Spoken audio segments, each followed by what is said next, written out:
પરમ દિવસે એટલે કે તારીખ 5/12/2025 રોજ આમ આદમી પાર્ટીની ગુજરાત જોડો અભિયાન અંતર્ગત જામનગર શહેરની અંદર મિટિંગ હતી, સભા હતી અને સભાની અંદર કોંગ્રેસના ઘણા બધા નગરસેવકો આમ આદમી પાર્ટીની વિચારધારાથી પ્રેરિત થઈ અને આમ આદમી પાર્ટીના નેતા અને વિસાવદરના ધારાસભ્ય શ્રી ગોપાલભાઈ ઇટાલિયાની આગેવાનીમાં આમ આદમી પાર્ટીનો ખેસ ધારણ કરવા માટે જ્યારે ઉપસ્થિત હતા ત્યારે ભારતીય જનતા પાર્ટીના ઇશારે કોંગ્રેસના એક કાર્યકર્તાએ ચાલુ સભા દરમિયાન આમ આદમી પાર્ટીના નેતા ઉપર બૂટનો જે ઘા કર્યો છે એ લોકશાહીમાં ક્યારેય ચલાવી લેવાય એમ નથી.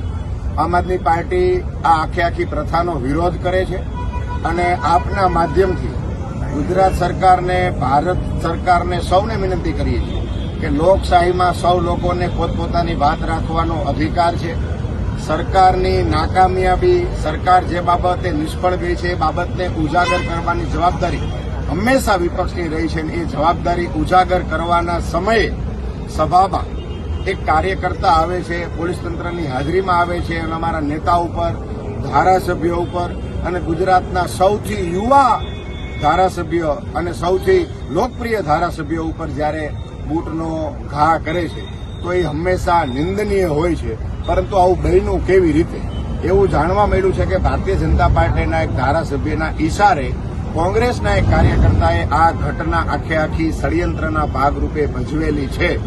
એટલે કે ભાજપ અને કોંગ્રેસ બેયના પેટમાં તેલ રેડાયું અને તેલ રેડાવાનું કારણ માત્ર એટલું છે કે આમ આદમી પાર્ટીની લોકપ્રિયતા વધતી જાય છે અને લોકપ્રિયતાથી કોંગ્રેસ પણ ડરી ગઈ છે અને ભાજપ પણ ડરી ગઈ છે. ત્યારે અમે સંદેશો આપવા માંગીએ છીએ કે અમે આવા કોઈ પણ કાવતરાથી ડરવાના નથી. અમે મજબૂતાઈથી લડવાવાળા આમ આદમી પાર્ટીના સૈનિકો હતા, છીએ અને હંમેશા લડતા રહીશું. ગુજરાતને ભાજપી કડદા પાર્ટીના ચંગાલમાંથી મુક્ત કરવા માટે આવ્યા છીએ અને મુક્ત કરીને રહીશું. જય હિન્દ, જય જય ગરવી ગુજરાત.